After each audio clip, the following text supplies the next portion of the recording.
Millard Fillmore was the 13th President of the United States, the last to be a member of the Whig Party while in the White House. A former congressman from New York, Fillmore was elected the nation's 12th vice president in 1848, and was elevated to the presidency by the death of Zachary Taylor. He was instrumental in getting the Compromise of 1850 passed, a bargain that led to a brief truce in the battle over slavery. He failed to win the Whig nomination for president in 1852. He gained the endorsement of the nativist Know Nothing Party 4 years later, and finished third in that election. Fillmore was born into poverty in the Finger Lakes area of New York State. His parents were tenant farmers during his formative years. He rose from poverty through study, and became a lawyer though he had little formal schooling. He became prominent in the Buffalo area as an attorney and politician, was elected to the New York Assembly in 1828, and to the U.S. House of Representatives in 1832. Initially, he belonged to the anti-Masonic Party, but became a Whig as the party formed in the mid-1830s. He was a rival for state party leadership with editor Thurlow Weed and Weed's protege, William H. Seward. Through his career, Fillmore decried slavery as an evil, but one beyond the powers of the federal government. Whereas Seward was not only openly hostile to slavery, he argued that the federal government had a role to play in ending it.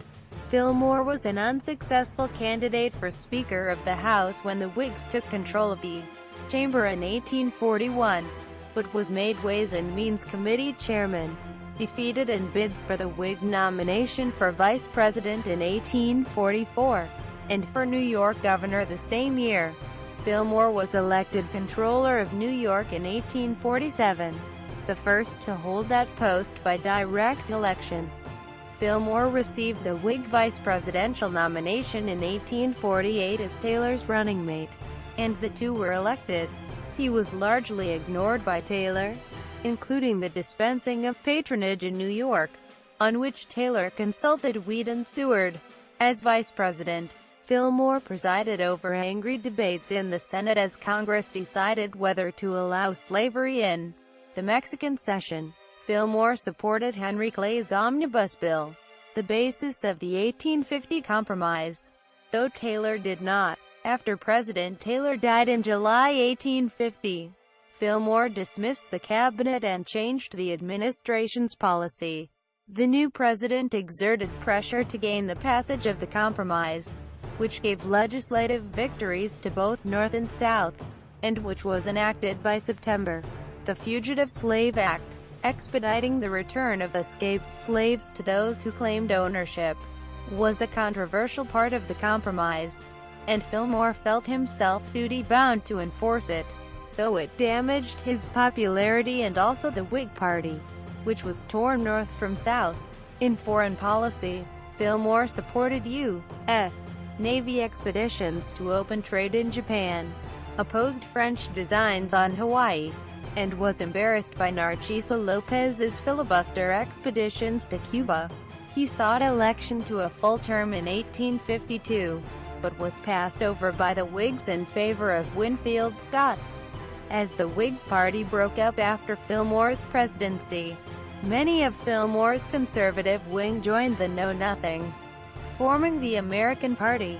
In his 1856 candidacy as that party's nominee, Fillmore had little to say about immigration, instead focusing on the preservation of the Union, and won only Maryland. In his retirement, Fillmore was active in many civic endeavors. He helped to found the University of Buffalo, serving as its first chancellor. During the American Civil War, Fillmore denounced secession and agreed that the Union must be maintained by force if necessary, but was critical of the war policies of Abraham Lincoln. After peace was restored, he supported the Reconstruction policies of President Andrew Johnson. Obscure today, Fillmore has been praised by some for his foreign policy, but he is criticized by others for his enforcement of the Fugitive Slave Act and for his association with the Know-Nothings.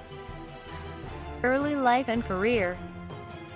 Millard Fillmore was born in a log cabin. Nathaniel Fillmore was the son of Nathaniel Fillmore Sr., a native of Franklin, Connecticut who became one of the earliest settlers of Bennington when it was founded in the territory then called the New Hampshire Grants. Nathaniel Fillmore and Phoebe Millard moved from Vermont in 1799, seeking better opportunities than were available on Nathaniel's Stony Farm. But the title to their Cayuga County land proved defective, and the Fillmore family moved to nearby Sempronius, where they leased land as tenant farmers, and Nathaniel occasionally taught school. Over time, Nathaniel Fillmore became more successful in Sempronius, but during Millard Fillmore's formative years the family experienced severe poverty. Eventually Nathaniel Fillmore became highly enough regarded that he was chosen to serve in local offices including Justice of the Peace.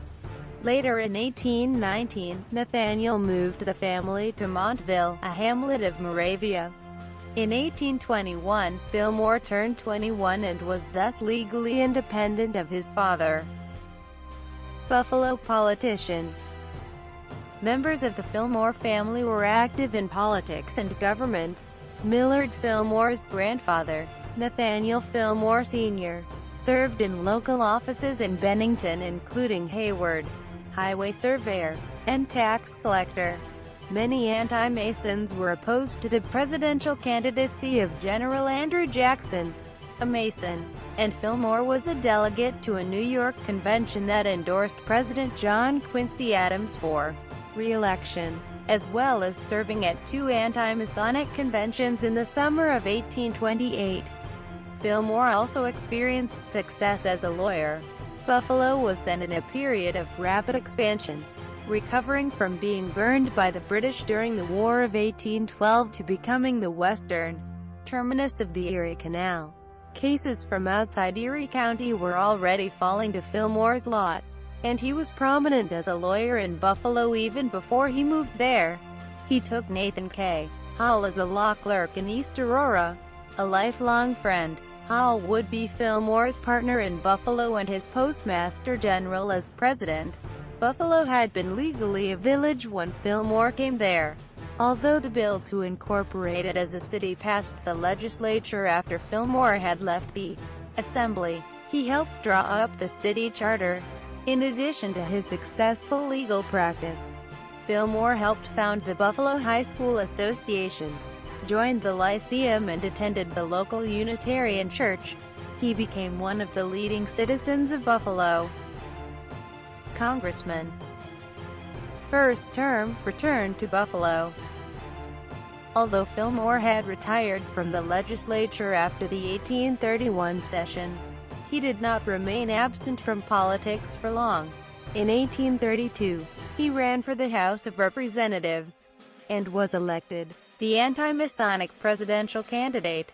Former Attorney General William Wirt, won only Vermont as President Jackson easily gained re-election.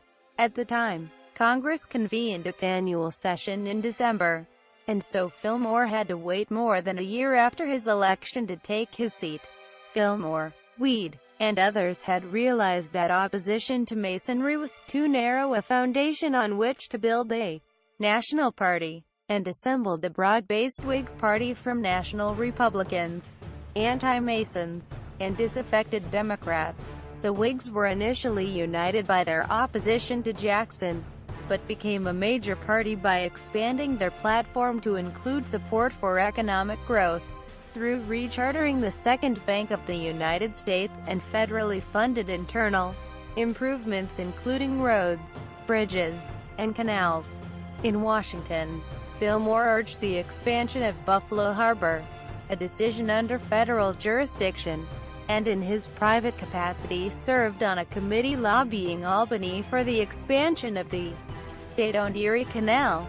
Anti-Masonry was still strong in western New York, though it was petering out nationally. And when the anti-Masons did not nominate him for a second term in 1834, Fillmore declined the Whig nomination, seeing that the two parties would split the anti-Jackson vote and elect the Democrat. Despite Fillmore's departure from office, He was a rival for state party leadership with Seward, the unsuccessful 1834 Whig gubernatorial candidate. Second through fourth terms. Van Buren, faced with the economic panic of 1837, caused in part by lack of confidence in private banknote issues after Jackson had instructed the government to only accept gold or silver, called its special session of Congress. Government money had been held in so-called pet banks since Jackson had withdrawn it from the second bank. Van Buren proposed to place funds in sub-treasuries, government depositories that would not lend money, believing that government funds should be lent to develop the country. Fillmore felt this would lock the nation's limited supply of gold money away from commerce. Van Buren's sub-treasury and other economic proposals passed, but his hard times continued. The Whigs saw an increased vote in the 1837 elections, and captured the New York Assembly. This set up a fight for the 1838 gubernatorial nomination. Fillmore supported the leading Whig vice presidential candidate from 1836, Francis Granger. Weed preferred Seward. Fillmore was embittered when Weed got the nomination for Seward, but campaigned loyally. Seward was elected, while Fillmore won another term in the House. The rivalry between Fillmore and Seward was affected by the growing anti-slavery movement. Although Fillmore disliked slavery, he saw no reason it should be a political issue. Seward, on the other hand, was hostile to slavery and made that clear in his actions as governor, refusing to return slaves claimed by Southerners. Fillmore was active in the discussions of presidential candidates that preceded the Whig National Convention for the 1840 race. He initially supported General Winfield Scott, but really wanted to defeat Kentucky Senator Henry Clay, a slaveholder he felt could not carry New York State. Fillmore did not attend the convention, but was gratified when it nominated General William Henry Harrison for president, with former Virginia Senator John Tyler his running mate. At the urging of Senator Clay, Harrison quickly called a special session of Congress, with the Whigs to organize the House for the first time. Fillmore sought the speakership, but it went to a Clay acolyte, John White of Kentucky. Fillmore received praise for the tariff, but in July 1842 he announced he would not seek re-election. The Whigs nominated him anyway, but he refused it.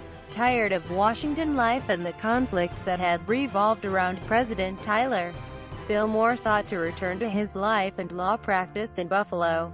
Fillmore continued to be active in the lame duck session of Congress that followed the 1842 elections and returned to Buffalo in April 1843.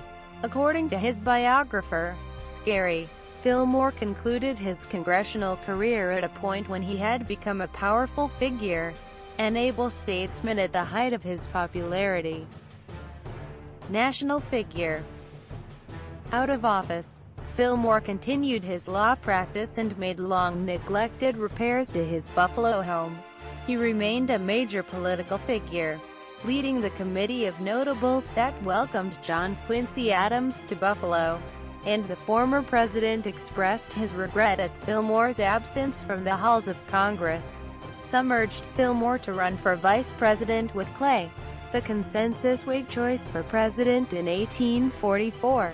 Horace Greeley wrote privately that, "My own first choice has long been Millard Fillmore." Others thought Fillmore should try to win back the governor's mansion for the Whigs. Fillmore hoped to gain the endorsement of the New York delegation to the National Convention, but Weed wanted the vice presidency for Seward, with Fillmore as governor. Seward, however, withdrew prior to the 1844 Whig National Convention, when Weed's replacement vice presidential hopeful, Willis Hall, fell ill. Weed sought to defeat Fillmore's candidacy to force him to run for governor. Weed's attempts to boost Fillmore as a gubernatorial candidate caused the former congressman to write, "I am not willing to be treacherously killed by this pretended kindness." "Do not suppose for a minute that I think they desire my nomination for governor." Quote, putting a good face on his defeat, Fillmore met and publicly appeared with Frelinghuysen, quietly spurning Weed's offer to get him nominated as governor at the state convention. Fillmore's position in opposing slavery, but feeling the government lacked power to abolish it, made him acceptable as a statewide Whig candidate, and Weed saw to it the pressure on Fillmore increased. Fillmore had previously stated that a convention had the right to draft anyone for political service, and Weed got the convention to choose Fillmore, who had broad support despite his reluctance. The Democrats nominated Senator Silas Wright as their gubernatorial candidate, and former Tennessee Governor James K. Polk for president, although Fillmore worked to gain support among German Americans, a major constituency. He was hurt among immigrants by the fact that New York City Whigs had supported a nativist candidate in the mayoral election earlier in 1844. Fillmore and his party were tarred with that brush. In 1846, Fillmore was involved in the founding of the University of Buffalo, and became its first chancellor.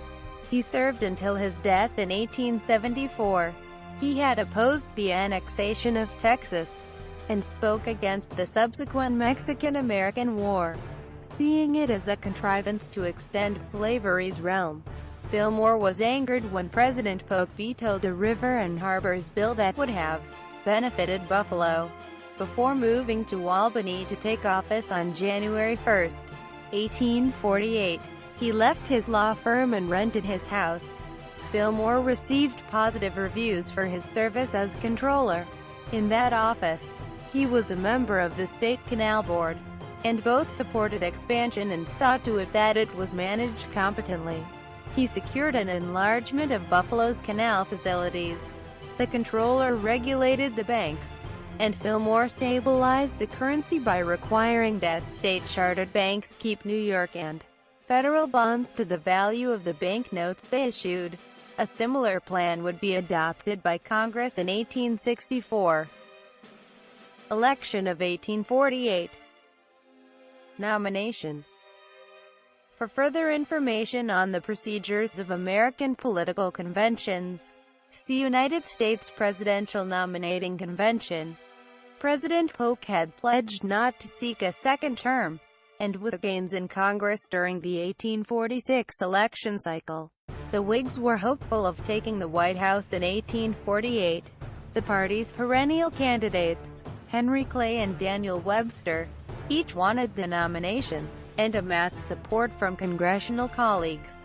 Many rank-and-file Whigs backed the Mexican War hero, General Zachary Taylor, for president. Although Taylor was extremely popular, many Northerners had qualms about electing a Louisiana slaveholder at a time of sectional tension over whether slavery should be allowed in the territories ceded by Mexico.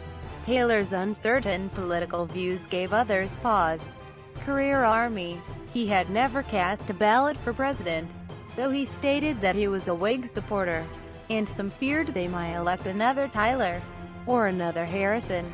With the nomination undecided, Weed maneuvered for New York to send an uncommitted delegation to the 1848 Whig National Convention in Philadelphia, hoping to be a kingmaker in position to place former Governor Seward on the ticket, or to get him high national office.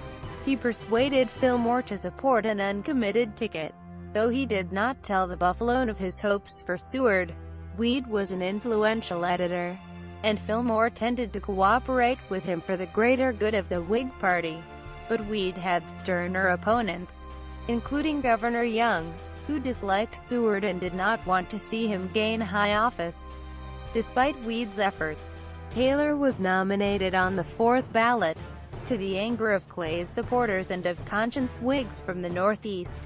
When order was restored, John A. Collier, a New Yorker and a Weed opponent, addressed the convention.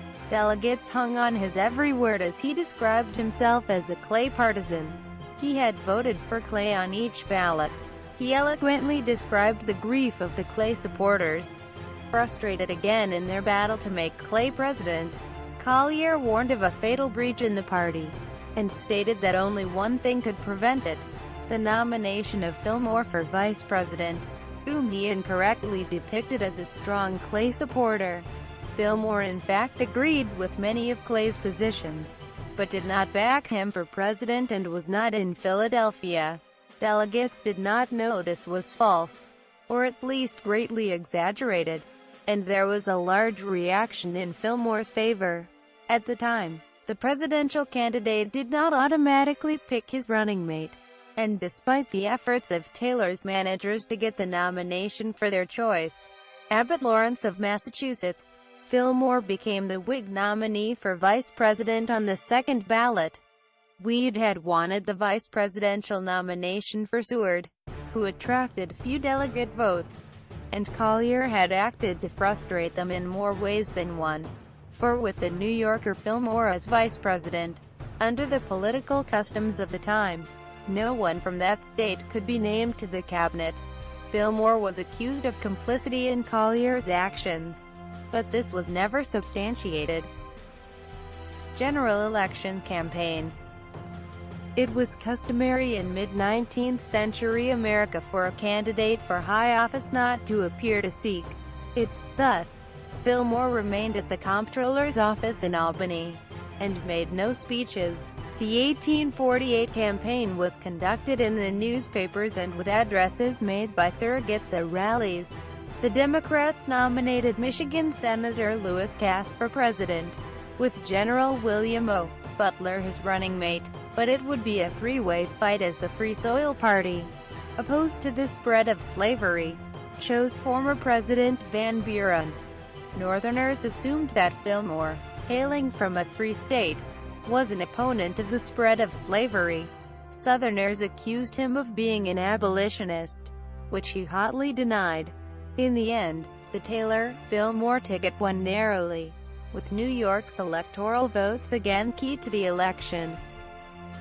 Vice President Millard Fillmore was sworn in as vice president on March 5, 1849, in the Senate chamber, as March 4, then the usual inauguration day, fell on a Sunday.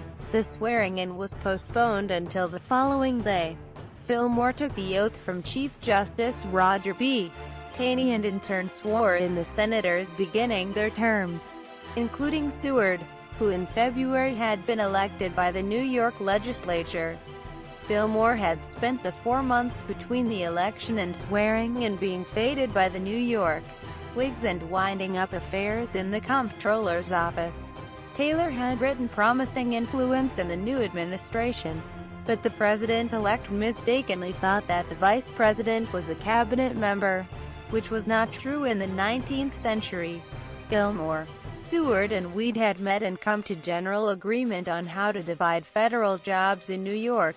Seward, once he went to Washington, made friendly contact with Taylor's cabinet nominees, advisors, and the general's brother, and an alliance between the incoming administration and the Weed machine was soon underway behind Fillmore's back. In exchange for support, Seward and Weed were allowed to designate who would fill federal jobs in New York, with Fillmore given far less than had been agreed.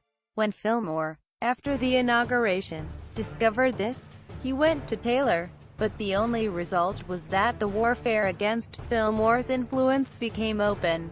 Fillmore supporters like Collier, who had nominated him at the convention, were passed over for candidates backed by Weed, who was triumphant even in Buffalo. This greatly increased the influence of Weed in New York politics, and diminished Fillmore's. According to Rayback, by mid-1849, Fillmore's situation had become desperate. Quote, through 1849, the status of slavery in the territories remained unresolved. Taylor advocated the admission of California and of New Mexico. From a Peter F. Rothermel engraving, Vice President Fillmore, upper right, presides over the compromise debates as Henry Clay takes the floor of the old Senate chamber. John C. Calhoun, seen in part standing just to Fillmore's right, and Daniel Webster, seated to the left of Clay. Look on. Fillmore fought back against Weed by building a network of like-minded Whigs in New York State, with their positions publicized by the establishment of a rival newspaper to Weed's Albany Evening Journal. This was backed by wealthy New Yorkers. All pretense at friendship between Fillmore and Weed vanished in November 1849, when the two happened to meet in New York City, and they exchanged accusations. Fillmore presided. Presidency. Succession amid crisis. July 4, 1850 was a very hot day in Washington, and President Taylor, who attended 4th of July ceremonies, refreshed himself, likely with cold milk and cherries. What he consumed probably gave him gastroenteritis, and he died on July 9. Taylor, nicknamed Old Rough and Ready, had gained a reputation for toughness through his military campaigning in the heat, and his sudden death came as a shock to the nation. Fillmore had been called from his chair presiding over the Senate on July 8, and had sat with members of the cabinet in a vigil outside Taylor's bedroom at the White House. He received the formal notification of the president's death, signed by the cabinet, on the evening of July 9 in his residence at the Willard Hotel. After acknowledging the letter, and spending a sleepless night, the brief pause from politics out of national grief at Taylor's death did not abate the crisis.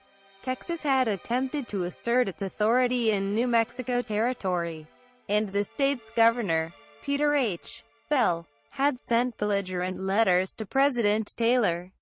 Fillmore sent a special message to Congress on August 6, 1850, disclosing the letter from Governor Bell and his reply, warning that armed Texans would be viewed as intruders, and urging Congress to diffuse sectional tensions by passing the compromise. Without the great triumvirate of John C. Calhoun, Webster and Clay, who had long dominated the Senate. Domestic affairs. The Fugitive Slave Act continued to be contentious after its enactment. Southerners complained bitterly about any slackness, but enforcement was highly offensive to many Northerners. Abolitionists recited the inequities of the law. It punished severely any aid to an escaped slave, and if captured, he had no due process and could not testify before a magistrate who would be paid more for deciding he was a slave than for deciding he was not. Nevertheless, Fillmore believed himself bound by his oath as president and by the bargain made in the compromise to enforce the Fugitive Slave Act. He did so even though some prosecutions or attempts to return slaves ended badly for the government, with acquittals or the slave taken from federal custody into freedom by a Boston mob. Such cases were widely publicized north and south, and inflamed passions in both places, undermining the good feeling that had followed the compromise. In August 1850, the social reformer Dorothea Dix wrote to Fillmore, urging support for her proposal in Congress for land grants to finance asylums for the impoverished mentally ill. Though her proposal did not pass, they became friends, meeting in person and corresponding, continuing well after Fillmore's presidency. A longtime supporter of national infrastructure development, Fillmore signed bills to subsidize the Illinois Central Railroad from Chicago to Mobile, and for a canal at Sault Ste. Marie. The 1851 completion of the Erie Railroad in New York prompted Fillmore and his cabinet to ride the first train from New York City to the shores of Lake Erie, in company with many other politicians and dignitaries. Fillmore made many speeches along the way from the train's rear platform, urging acceptance of the compromise, and afterwards went on a tour of New England with his Southern cabinet members. Although Fillmore urged Congress to authorize a transcontinental railroad, it did not do so until a decade later. Fillmore appointed one justice to the Supreme Court of the United States, and made 4 appointments to United States district courts, including that of his law partner and cabinet officer, Nathan Hall, to the Federal District Court in Buffalo. Justice John McKinley's death in 1852 led to repeated, fruitless attempts by the president to fill the vacancy. The Senate took no action on the nomination of New Orleans attorney Edward A. Bradford, Fillmore's second choice. George Edmund Badger asked that his name be withdrawn. Senator-elect Judah P. Benjamin declined to serve. The nomination of William C. Migu, a New Orleans lawyer recommended by Benjamin, was not acted on by the Senate. The vacancy was finally filled after Fillmore's term, when President Franklin Pierce nominated John Archibald Campbell, who was confirmed by the Senate. Foreign relations. Fillmore oversaw two highly competent secretaries of state, Daniel Webster, and after the New Englander's 1852 death, Edward Everett, looking over their shoulders and making all major decisions. Fillmore was a staunch opponent of European influence in Hawaii. France under Napoleon III sought to annex Hawaii, but backed down after Fillmore issued a strongly worded message warning that the United States would not stand for any such action. Quote, Fillmore had difficulties regarding Cuba. Many Southerners hoped to see the island part of the U.S. as slave territory. Cuba was a colony of Spain where slavery was practiced. A much publicized event of Fillmore's presidency was the arrival in late 1851 of Lajos Kossuth, the exiled leader of a failed Hungarian revolution against Austria. Kossuth wanted the U.S. to recognize Hungary's independence. Many Americans were sympathetic to the Hungarian rebels, especially recent German immigrants, who were now coming to the U.S. in large numbers and had become a major political force. Kossuth was faded by Congress, and Fillmore allowed a White House meeting after receiving word that Kossuth would not try to politicize it. In spite of his promise, Kossuth made a speech promoting his cause. The American enthusiasm for Kossuth petered out, and he departed for Europe. Fillmore refused to change American policy, remaining neutral. Election of 1852 and completion of term. As the election of 1852 approached, Fillmore remained undecided whether to run for a full term as president. Secretary Webster had long coveted the presidency and, though past 70, planned a final attempt to gain the White House. Fillmore was sympathetic to the ambitions of his longtime friend, but though he issued a letter in late 1851 stating that he did not seek a full term, was reluctant to rule it out, fearing the party would be captured by the Sowardites.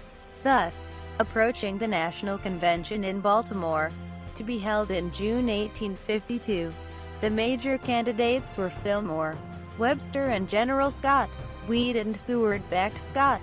In late May, the Democrats nominated former New Hampshire Senator Franklin Pierce, who had been out of national politics for nearly a decade before 1852, but whose profile had risen as a result of his military service in the Mexican War.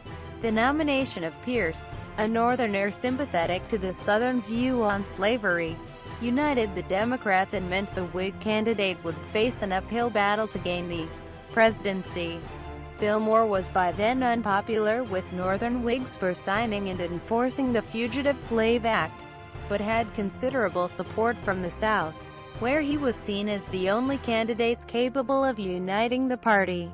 Once the convention passed a party platform endorsing the compromise as a final settlement of the slavery question, Fillmore was willing to withdraw, but found that many of his supporters could not accept Webster and his action would nominate Scott. The convention deadlocked, and this persisted through Saturday, June 19, when a total of 46 ballots had been taken. Delegates adjourned until Monday. Party leaders proposed a deal to both Fillmore and Webster. If the secretary could increase his vote total over the next several ballots, enough Fillmore supporters would go along to put him over the top. If he could not, Webster would withdraw in favor of Fillmore. The president quickly agreed, but Webster did not do so until Monday morning. On the 48th ballot, Webster delegates began to defect to Scott, and the general gained the nomination on the 53rd ballot. Webster was far more unhappy at the outcome than was Fillmore, who refused the secretary's resignation. Bereft of the votes of much of the South, and also of Northerners who depended on peaceful intersectional trade, Scott was easily beaten by Pierce in November. Smith suggested that the Whigs might have done much better with Fillmore. The final months of Fillmore's term were uneventful. Webster died in October 1852, but during the final illness, Fillmore effectively acted as his own Secretary of State without incident, and Everett stepped competently into Webster's shoes. Fillmore intended to lecture Congress on the slavery question in his final annual message in December, but was talked out of it by his cabinet, and he contented himself with pointing out the prosperity of the nation and expressing gratitude for the opportunity to serve it. There was little discussion of slavery during the lame duck session of Congress, and Fillmore left office on March 4, 1853, succeeded by Pierce.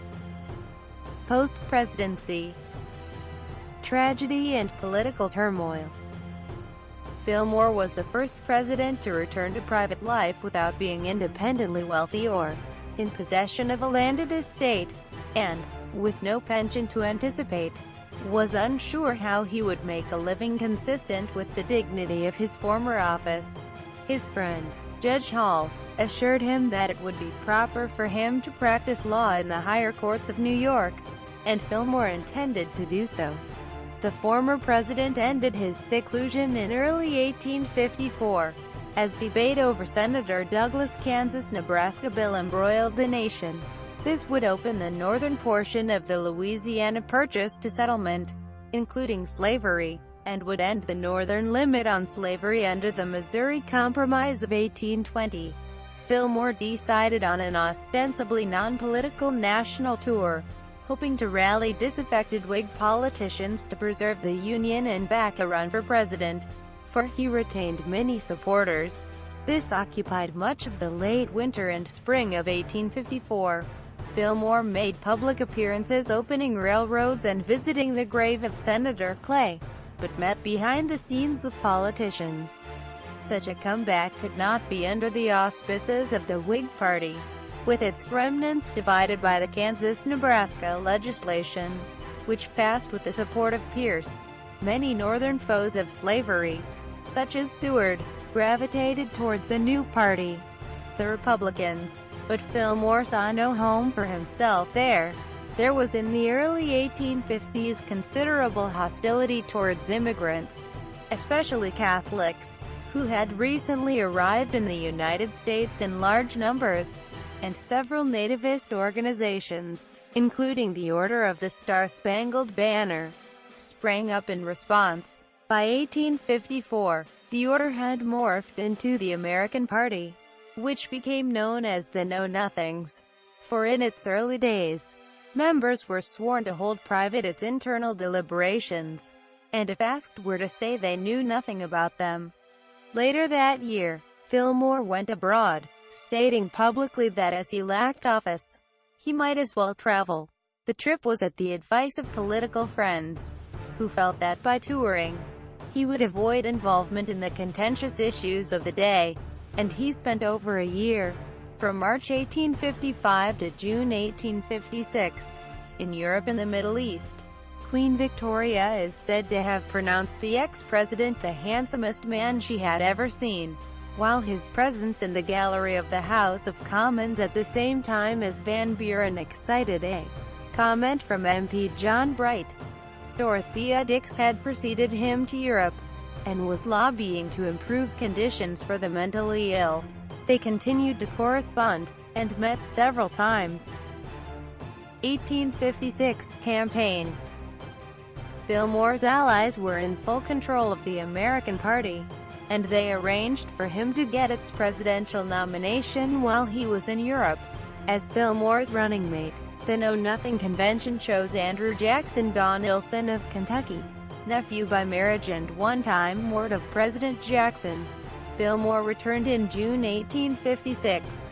Arriving to a huge reception in New York City, he progressed across the state to Buffalo, speaking at a series of welcomes. These addresses were ostensibly in thanks for his reception, and so did not violate the custom that it was considered office-seeking for a presidential hopeful to make campaign speeches. Fillmore warned that electing the Republican candidate, former California Senator John C.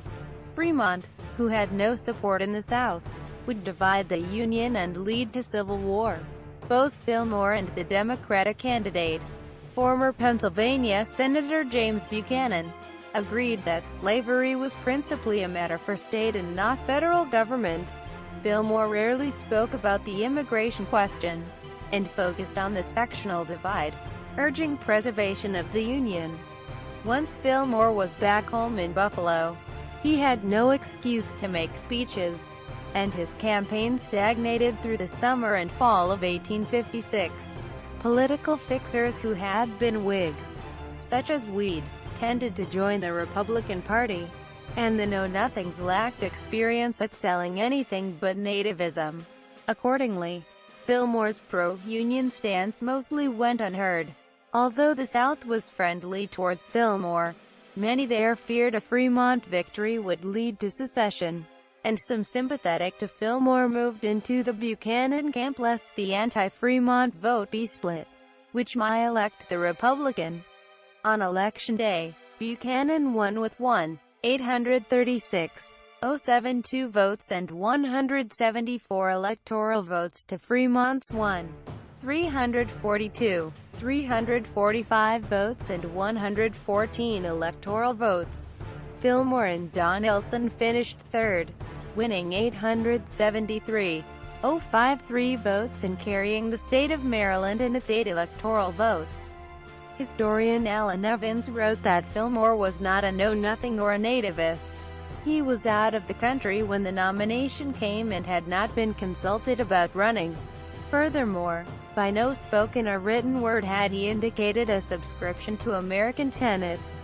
Quote, later life and death.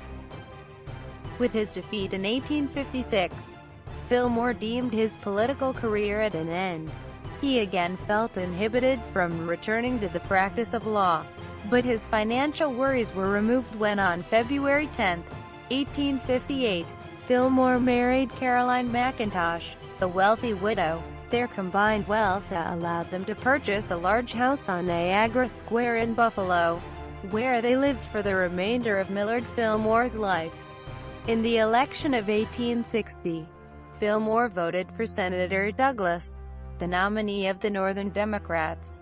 After the vote, in which the Republican candidate, former Illinois Representative Abraham Lincoln, was elected, many sought out Fillmore's views, but he refused to take any part in the secession crisis that followed, feeling that he lacked influence. Despite Fillmore's zeal in the war effort, he was attacked in many newspapers when he gave a speech in early 1864 calling for magnanimity towards the South at war's end, and counting the heavy cost, financial and in blood, of the war. The Lincoln administration saw this as an attack on it that could not be tolerated in an election year, and Fillmore was called a copperhead and even a traitor. This led to lasting ill feeling against Fillmore in many circles. After Lincoln's assassination in April 1865, black ink was thrown on Fillmore's house as it was not draped in mourning like others, though he was apparently out of town at the time, and put black drapes in the windows once he returned. Although he retained his position as Buffalo's leading citizen and was among those selected to escort the body when Lincoln's funeral train passed through Buffalo, there was still anger against him for his wartime positions. Fillmore stayed in good health almost to the end, but suffered a stroke in February 1874, and died after a second one on March 8. 2 days later, he was buried at Forest Lawn Cemetery in Buffalo after a funeral procession of hundreds of notables. Legacy and historical view. According to his biographer, Scary, no president of the United States has suffered as much ridicule as Millard Fillmore. Although Fillmore has become something of a cult figure as America's most forgettable chief executive, Smith found him to be a conscientious president who chose to honor his oath of office and enforce the Fugitive Slave Act, rather than govern based on his personal preferences. Benson Lee Grayson suggested that the Fillmore administration's ability to avoid potential problems is too often overlooked. Fillmore's constant attention to Mexico avoided a resumption of the war and laid the groundwork for the Gadsden Treaty during Pierce's presidency. Millard Fillmore, with his wife Abigail, established the first White House library. Any assessment of a president who served a century and a half ago must be refracted through a consideration of the interesting times in which he lived.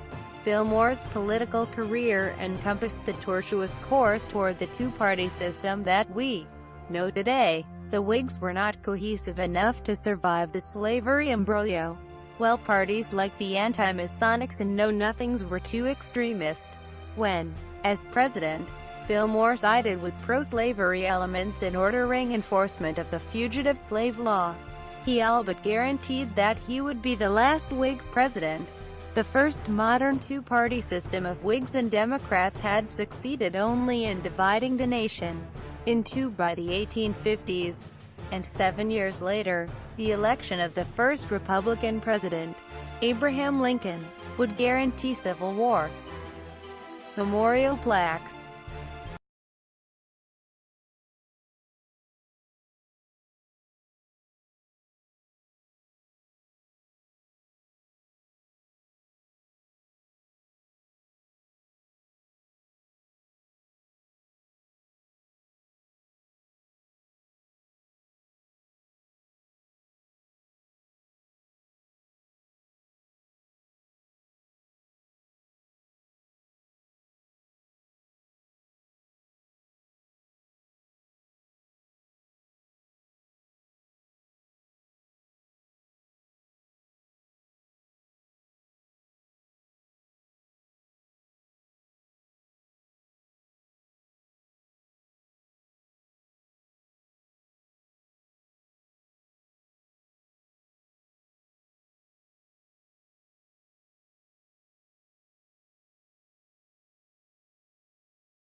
He supported the Reconstruction policies of President Andrew Johnson.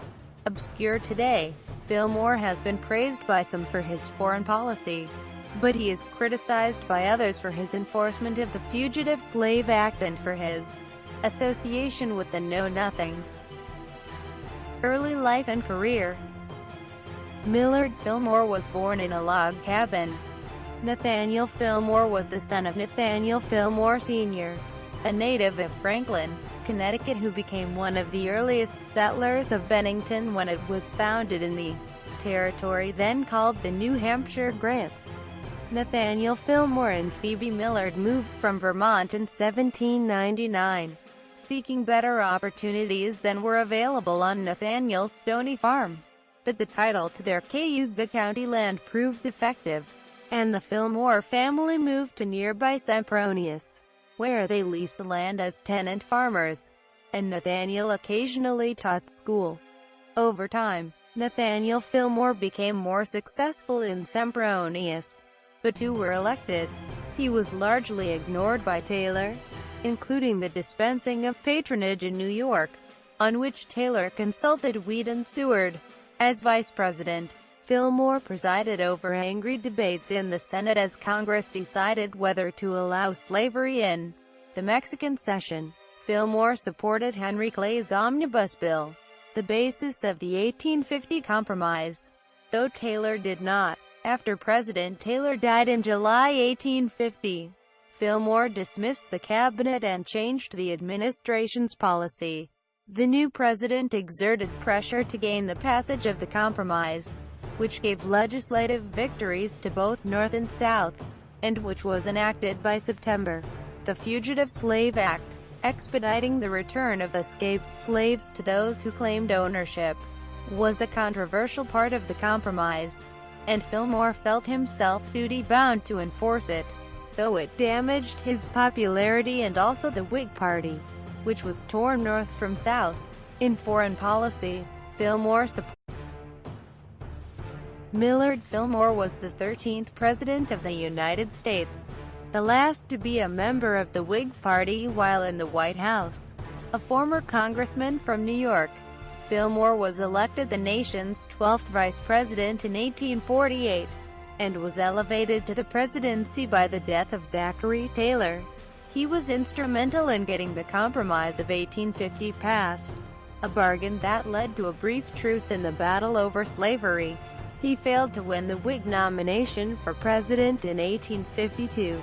He gained the endorsement of the nativist Know Nothing Party 4 years later, and finished third in that election. Fillmore was born into poverty in the Finger Lakes area of New York State. His parents were tenant farmers during his formative years. He rose from poverty through study, and became a lawyer though he had little formal schooling. He became prominent in the Buffalo area as an attorney and politician, was elected to the New York Assembly in 1828, and the U.S. awarded U.S. Navy expeditions to open trade in Japan, opposed French designs on Hawaii, and was embarrassed by Narciso Lopez's filibuster expeditions to Cuba. He sought election to a full term in 1852, but was passed over by the Whigs in favor of Winfield Scott.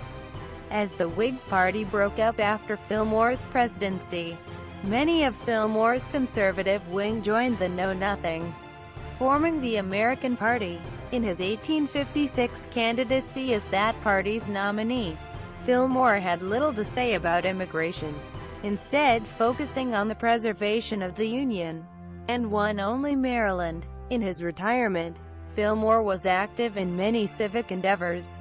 He helped to found the University of Buffalo, serving as its first chancellor. During the American Civil War, Fillmore denounced secession and agreed that the Union must be maintained by force if necessary, but was critical of the war policies of Abraham Lincoln. After peace was restored, House of Representatives in 1832. Initially, he belonged to the anti-Masonic Party, but became a Whig as the party formed in the mid-1830s. He was a rival for State Party leadership with editor Thurlow Weed and Weed's protege, William H. Seward. Through his career, Fillmore decried slavery as an evil, but one beyond the powers of the federal government. Whereas Seward was not only openly hostile to slavery, he argued that the federal government had a role to play in ending it. Fillmore was an unsuccessful candidate for Speaker of the House when the Whigs took control of the chamber in 1841, but was made Ways and Means Committee chairman, defeated in bids for the Whig nomination for vice president in 1844, and for New York governor the same year. Fillmore was elected Comptroller of New York in 1847, the first to hold that post by direct election. Fillmore received the Whig vice presidential nomination in 1848 as Taylor's running mate, and the